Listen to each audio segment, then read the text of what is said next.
от тази на Икромова, която в квалификациите влиза с 32 оценка. Мони, нямам обяснение. Може би щаба ще подаде веднага контестация. Има 2 минути да го направят. Сега обаче обръщаме внимание на Дария Варфоломеев от Германия.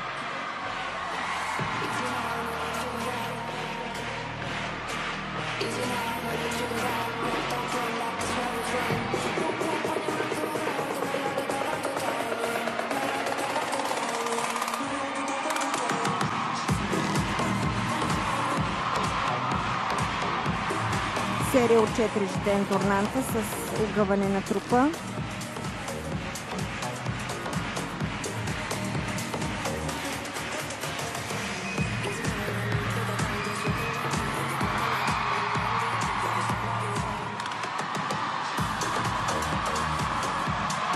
Шест пируета в планше на полупалец. Страхотен пирует. Имаше добра форма. Риск видяхме за една точка.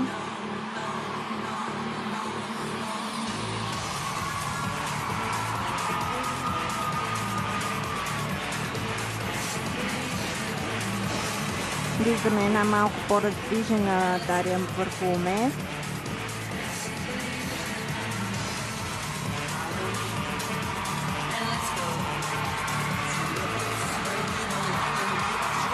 Усложнено ладене, бухалка в бухалка с една ръка.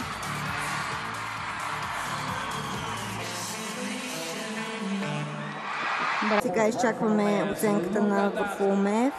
Доста висока. 34-35.